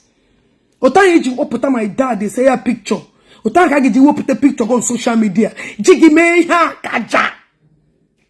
So shall it be. Otu ko ga de. Ishene nwa Igbo. Ikwanye hu n'osu my father. Ishene my father nwanne gi. Ikwanye hu n'osu yugu. You brought it on this blue app. Jpac, as I drop this on you. Otu ka ga ejibu puto osu gi. Other people will mock you. I get bro sugi. Yaruna mu achorom goku. Yaruna mu onye wo. If you don't want to use my father to create content, what wanted you? Ijiabe mo komo. But put ya na social media. Utanka geji put. Iga won here. Oya ge bugi kama keme. You would die like a piece of shit. I get boogie. But put taking a this blue app. Me jigi ba war. I me jo suga ba war. I me jo sugi. No sudata shawe lora ba war. Thunder mabuogi. Thunder mabuogi. Chineke bo kwa goku. Oh, on a wutegi. Saga na wutegi. What if my father biliena leusi abia kubuogi nko? What you biliena leusi abia kubuogi nko? What on a wutegi? While you are the father of war. Chineke bo kwa gono. You will come back to Nigeria. But the day I got buried in a casket. bag knows you. I made a better since no don't want to tell you the truth. That we should follow peace with all men. Without peace and no eyes have seen the Lord. Chineke bo kwage ibekwa preachiri m. Amado ha mabukwe gi uka do nwoke ga arushi ahe na ga agbaho gi na ozu anaghị eju anaboru ubo na ozu. That arushi nda ahe na aga. That thing in a query did not tell you that any wundi Igbo. That in only name ya no ozu. Ogbaroge. Ogbaroge na ozu is a sacred thing. That anejia atu opele. Oh, you did not know. I will invoke the spirit of my daddy. Yachuwage. Chuwoge kenwo. Osu. Oh, you think? Oh, the Airim Gashawa one that don't know her left and right. Airim Gashawa your wife that don't know her left and right. You must be a crazy bastard. You want I'm a doggy dago. I don't know my doggy. I should be Chineke and when then to my small time. That won't even collect my time. I hope I equate. Oh, watch it can every morning get brew, snap. Now, booyah. Oh, he carry me. Osu. I will do that place when you may jump and pass. I curse you this day. Any day you do not talk about my wife, you don't talk about Jpac. When that group una I never see una go use una hand expose myself. Vampires. Una kusugo. Very soon give us Can you put a return wire? Ego hanye puru gi return wire. Apa na ugo and we paid you, return our money. That one we paid you, return it. Apa na ugo. Apa group anya na ugo and we don't agree. Ego le go la ola anye puru gi, return it back to eba anye puru gi, or you no go have peace. That thing I just go return where it got return your back. Ego hanye na Akwa nyere gi Jpac return because he was once with us. But I'm because say no with us Akwa go. So that one I could give must return it back. Bali I return where because I return again with peace. It got return here. It got return here. It got return here. Bruce, man, the time is here. Is to not pass more than now. From now to April next year, when you just expose your wound. Nandri na plants look a buo. Can you na plants came arrest? Can you na plants can you poison the just because again on your very soon is so we update. Jpac. If and when anywhere any planted anybody can you poison? If there is anywhere any planet people can buoya, but if there is none, no we get with idea how to destroy your fellow content creators. If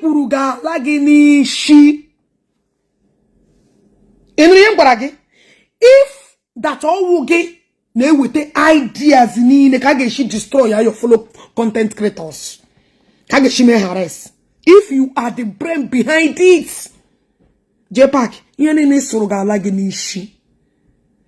know how to make up story. Kids on a rate to now your dirty lifestyle. Jpac, peace you will never get. Peace you will never get. Just one kids. All of you, because of religion. Because of religion, everything you have to. Because of ego kwanyeregi, because of ego na narande dibia. Ki jiri atugutongwe gashi. Because of ego na collect ki je bende ana wunye ga munike. Why are you useless? Why are you using yourself to useless yourself? Because of ego ni na collect. Gonna betray betray yourself. Is it not the money you're collecting from Ndedibia? Is it not why you are snitching and uselessing your life? Isn't it? Is it not why you are not to one place? Is it not because of it? Are you collecting money or not? Are you supporting Ndedibia because Oshiginobi? No. Because of Egana Apoge. Because of what you are making out of it. That is why you are supporting them. So what the fuck are you talking about? What are you talking about? Are you supporting them from your heart? If they stop giving you money now, or stop following you, can you game? I think they switch it to another place. Come on, Michelle. Because of religion, I got about na Ozu obodo Igbo. Jpac. Again, yourself in him Ozu. In him Ozu. As I'm looking at you now, if for half bar. Again, on in him Ozu. Ima Ozu Kino. You are Ima Ozu. Who is this person calling me? Hello? Hello? When them time or rubbish now, I got them busy. And when more time for distraction now, I got them busy. Just the because you are in the care only from Arabs now.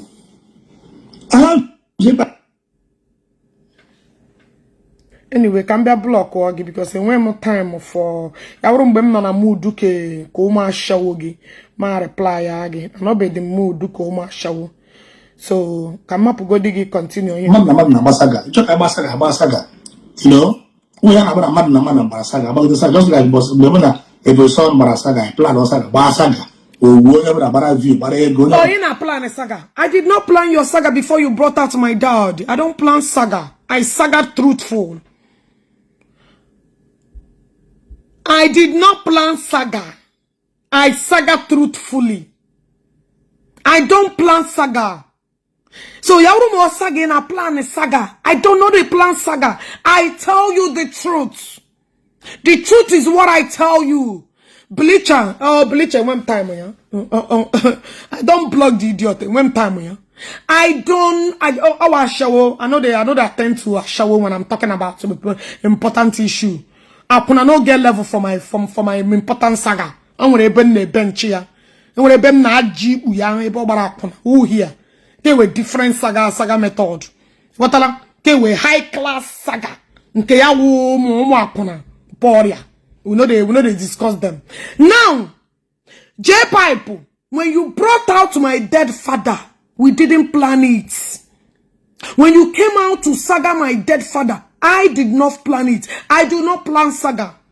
And I'm a saga. Truthfully. Ejioku kam na agbage. Mgbage na aborogini ka aborogini ike. Mgbage na anomengeli. I don't plan fucking saga. You feel it? And we're on time to plan saga. So everything you are planning with a bonisono, you planned it, but you are impossible telling us how to arrest a boni lawsuit bleaching son. So you plan saga, you still came into impulse, giving us info, giving us direction how to arrest that useless ebony bleaching lost son. We don't do that. I'm not in a category of una stupidity. I'm not a hungry, desperate, useless, hungry bloggers like all of you. Everything I say, I'm a state here, facts and figures. Yes. Tomorrow you see me and him, we dine and wine together. I don't do that. If they are Masaga, literally group page. You don't put a Masaga. A Masaga, the Oh, are you the name?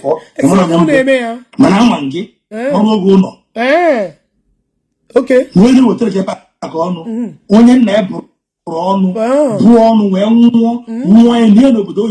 you could not be able to bring your father corpse to Nigeria. Born, the Toron Habro, make that a query. On Habro in America, bold the honor academic can be effective now. Jpac, at least Namo. Abomo no shimga were otule as a woman kangana one ibem. Jpac, Nage Bonogono. Nega bogi ibegano chana holo. Get what I can nagano ga penti post on Facebook. Even that executive or no. Instead of you to go and build a house on all on nage, you went and painted all on nage like a Christmas tree. Different colors overnight. Jpac, nama bomano chinja sayo to la mongoki be one ibe moramam. Kegi Bonogono to an extent they bega huru. Anage jiche, anaga nyasu dibi anage, ndemra. Gene ke gara no zo programe. Mbako hibana gena zo bro. Ashina gene gi, ashina gene. Didi atu batara gene ga collect amu okegi. At least I'm not collecting from Ike. And point of correction will educate you. My father died under COVID, and nobody able to go zoom. And again, here. He has nothing to do with me. After all, I'm not the man. I cannot make decision. That's why I say that he will marry Ife. Oh, what can I make decision? I cannot make decision. That is even one thing in Igbo. So, Ihenako is a baseless Ihenako. Ihenako is a baseless rubbish. You want to go? Why am I confused? Thank my God that Nama Bomonoshi Lepo to La Bohuranamam as a man. Mwegara. No, I also Bruchero MC.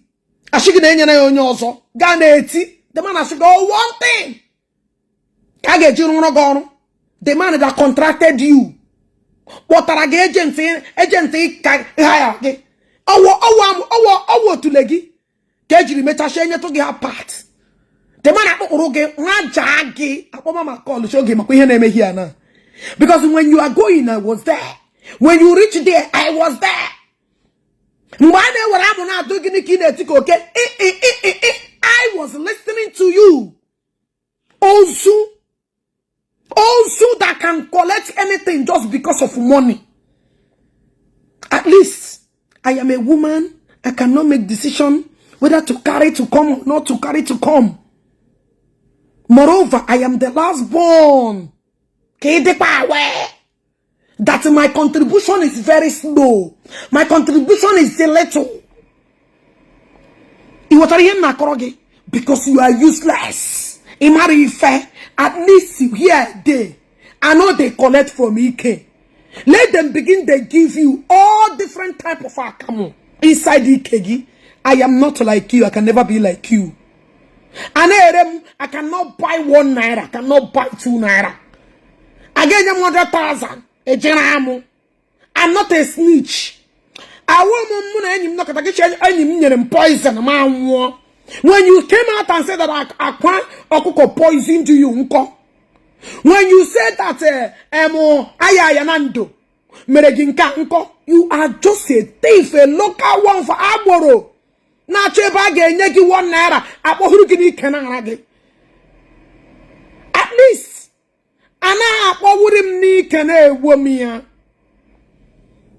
why didn't you call Ifanyo bad the last time they arrested you? You said I won't help. Are you not the one that said it? How many times came Ohurula? Ebel wogi. Chineke pokwa goko. First and foremost, every single soul that lost their lives during COVID, we are buried here. Go and search the history. You cannot carry it. Oh, so COVID. So here in a rubbish. You see what I told you guys? You brought out my dad, and I'm not gonna leave you. Even China, where you there now, I don't hear the information. How don't go nash you? How don't go nash you? I don't hear them. So keep on collecting from us. Keep on collecting from Ikegi. It's none of my business. Ghana. Ikamu investment. Ikamu batego. How much do you have? It's an amne me Facebook sample and look at how you they can only Christmas rice. Where they cut on the badanya mego.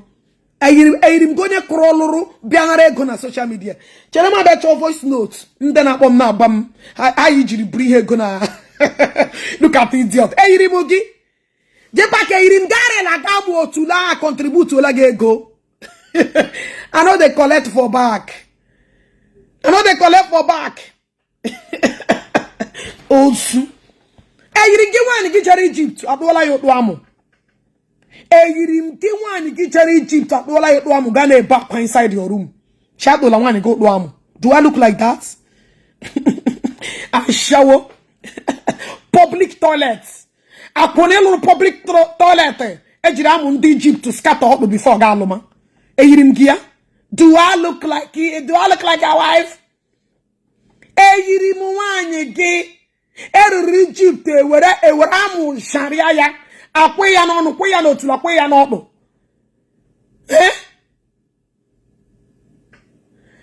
Nwanne nwe onye pulatara na COVID onye awiti. Itikawu. Ono ni iwu amere jere ya as iwu. You dare not. Again, you must be buried here. And then when a limit also jano na ihe keza na monchwari no boda. Ana koeri. Ana koeri. Ana ezuzu. And the point of correction.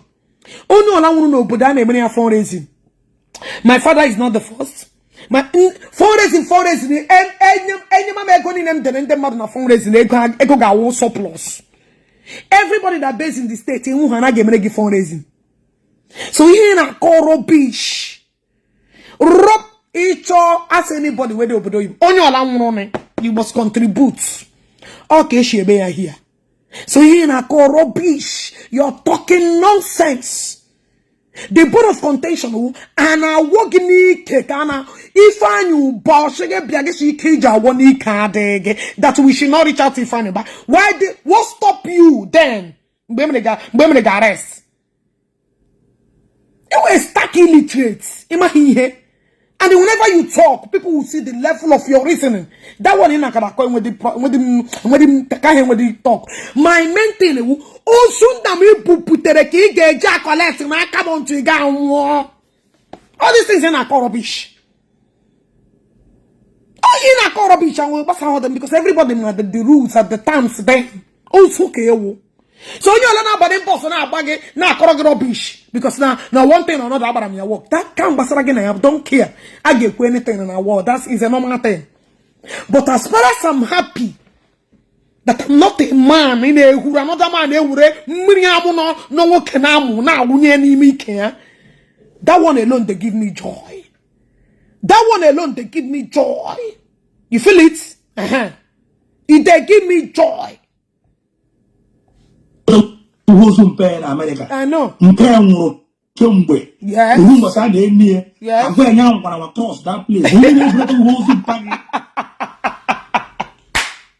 Oh, now when I cross that place, say now you get the host.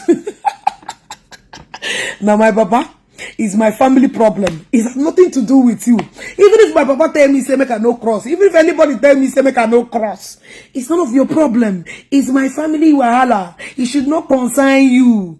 That is why I'm fighting you until the day I will peme. Get the rights. Onye said I get the picture. No log one. You must bring them out. Okay, man. In Ghana, Baba Bediga Bagana Tosa. I got my dog again. I want again. I got my dog. You never see anything. I got my dog. And then more information that is coming. I got my day penny. Don't worry, I'm coming by next week. Can be a walk up now. Information go they gather. If they play. You know, about war. Now go and relax. Osum Pagi Moro. Mpagi Doctor Burgon, Bucharon, Osu or more. Thank you for saying that my daddy is a medical doctor. That one is an honor. Nago one in our village. Jpac na go kono. Your poor wretched father that born you in poverty or one. Thank God you said that my daddy is a medical doctor. The worst in the information in here is wrong. My daddy is not even a medical doctor. My daddy is a professor. You see, my dear, my daddy forget information. You guys are useless. My daddy is not a medical. He's a professor. You see, your information, person where they give you, now lie, you where they talk, now useless. I'm just witty. My daddy is not a medical doctor. It's only my husband that is a medical doctor. My daddy is just a professor. That's it. So here, please, when a medical doctor, I am a medical doctor. My daddy is a professor. You see what I tell you saying? And when anything, they more get Patagana John, go one Onya mono go one. In my mother, you professor Nobodo Yibo, na US. In my home. Come on, just recall Mushi Arepa Mwoge. That put on social media. Himike. Now collect everything. Usu. You could not be able to raise money. I need a fundraising. I know with the Jpac. Jpac, I name fundraising. No, only Lamuno no Bodo Iban name fundraising. You go Babangita game fundraising. Fundraising is one of the bone of contention here. Only Lamuno. Go and ask anybody. Is a all we are all women are leading. I it. You go to Babangita, nagging women again fundraising is a normal thing. All women are lying here. I'm a kabako should all these functions. I don't support. If they see them, fundraising, okay, shame. It's not a big deal. What do they do here? They do am here. Onye potara, onye torea toroge, onye tohune shekoroke, nobody go talk to you. That is how it is. So come kujeregi, iwiti, mari ife. Iwiti. I have your picture and everything about you. It's in picture. Real pictures around. And then when a man could know what pictures on thank God, Ojiloni Yakuya.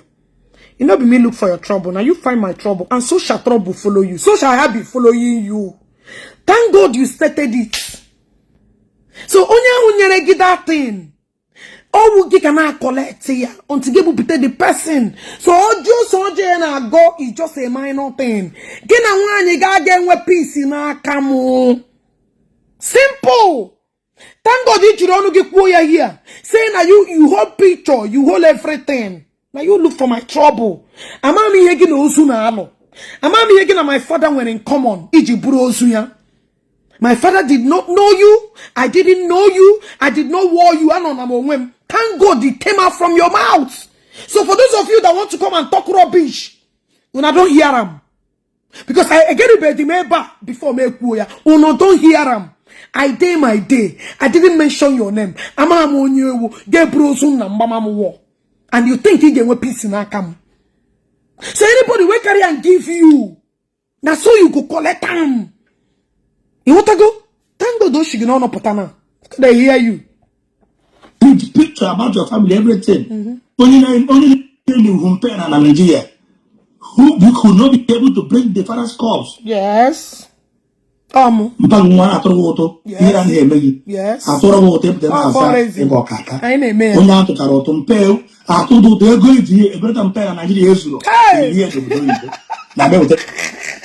Oh, no, daddy. No, dad. No, sugar. No, sweetie. Let me educate you.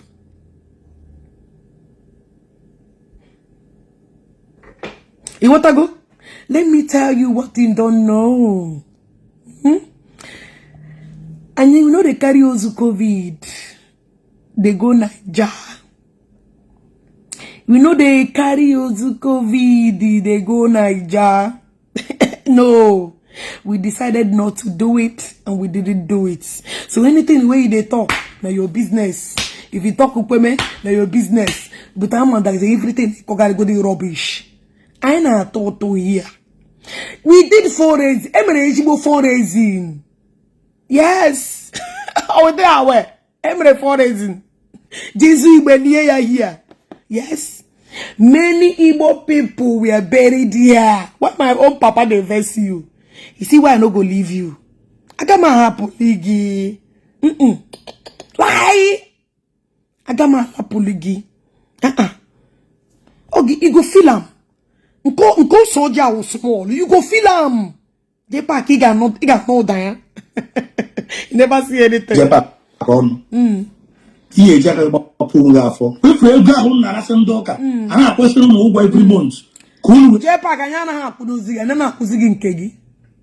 We are no longer giving you your own. Working. You're no longer collecting. Oh, because I collect is here now. That is why they pay you. You're not getting 1 million again, 2 million. Yes. I am collecting it. Everywhere now collect here. And you don't go collect, you don't go get again. After all, before one you came a wedding, Adola Yotuamo. Ibola one with one of the prominent men in American commercial. The man around one again for 5 days. Am I lying? I'll play the voice record soon. I don't know Jpac. One you go Cherole for 5 days. Onyana one again for 5 good days. Nyege go almost 2 million. Ngona one the KG support all your wedding. Jpac you was Ana toro ge to amu. Ana toro one go to amu. Ana koyeri. One of the prominent man every day got put a name in a commercial. What do you know one again for 5 good days? 5 good days. Bye. Yeah, okay. Oh, this one. Home glasses to go. Oh, there. Okay, right here. Mommy. It's all in me, you know, maybe on in the car. No, I didn't see it. Jamaica, you know.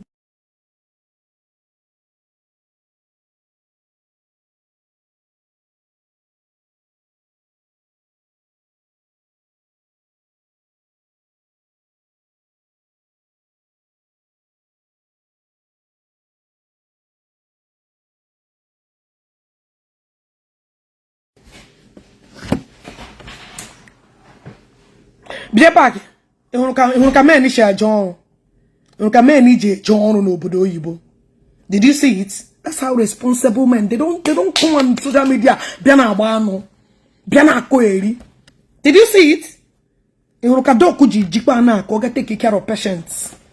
That is how responsible men need Akwa. You are a useless man.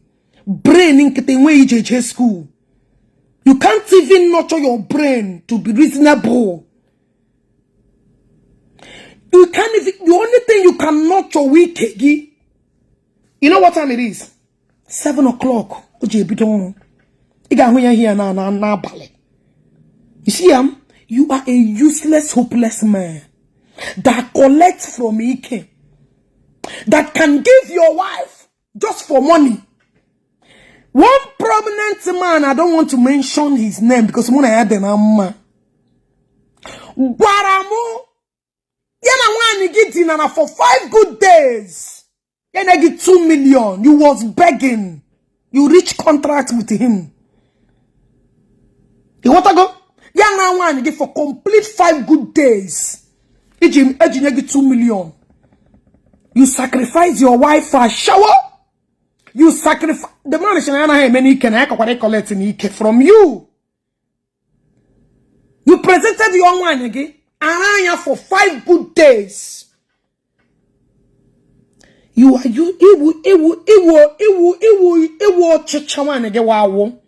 Ina one again. Tegina collect Nike, Kahana collect me, Mara pussy. Both of you guys are useless. The one of the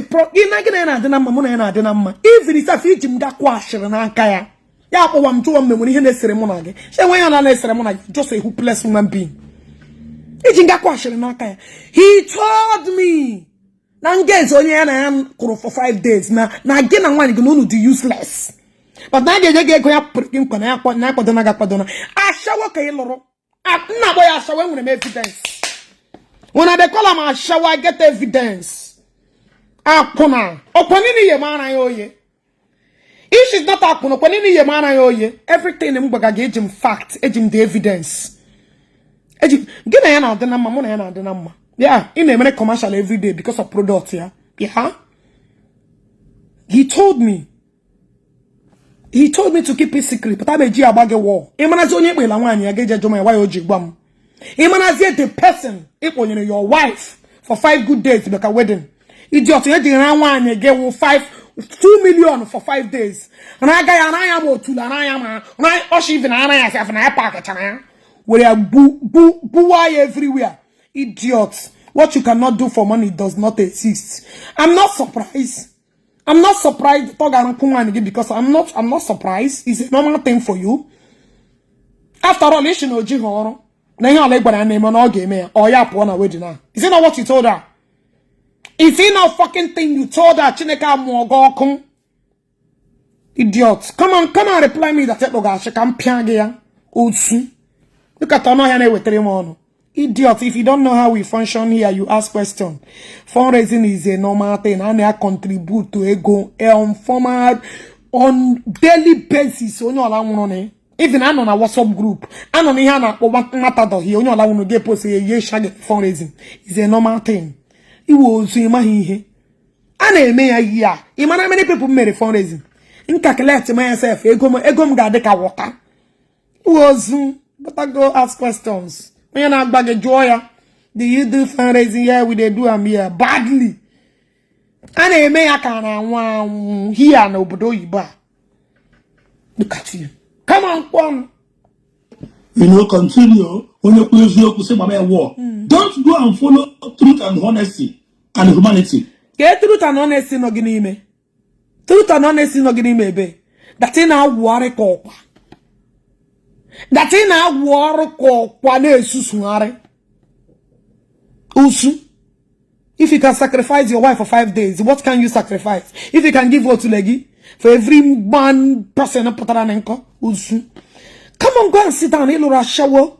Let her use her eat when you are crying that Oji. You say anything but I know game or ya pon married because she's so desperate. Elodie. Yes, it's true. Even in South Africa. You're not crying truth. And I'm everywhere bodo Igbo when your name we they contribute to money back to back. Okay, room now can't law may change here. Because I have done it for many. Go and ask my history na Chicago. No mona gise go do koruna fundraising menye gego. Some of them the list. Ozu, look at you. Come on wedding ga brunwa gi bunye sha ran ya jema. Ana wan gi jema. Come on wedding. Idiot and give beg. Come on 2 million. They just total one again. I am ike man. I am odo. Can Jesus? I'm not gonna mention his name. You know him. The person show me kukale. Child no go talk him. Did I mention them? I did not mention them. Even here in thank you. Achana wo okusaga. No me here for okusaga. Iti witi na. Whenever ogara. Na ni China ko ogara na make are now is now okay.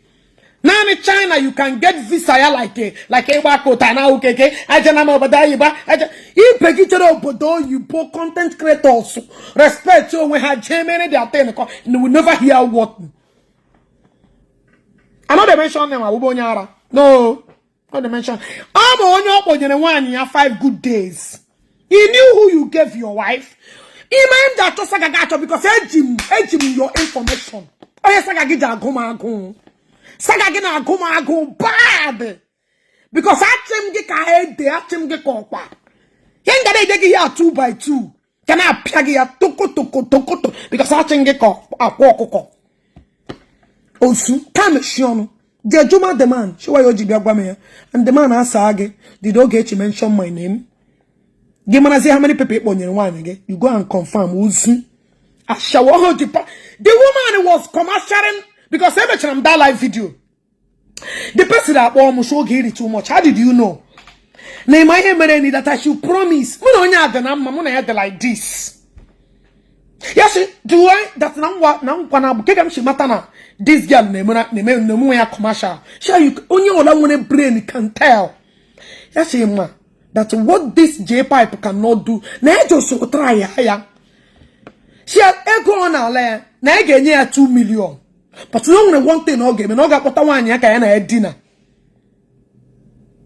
Na Jpac would them 2 days. The person share not 5 days. Not 2 million can get here.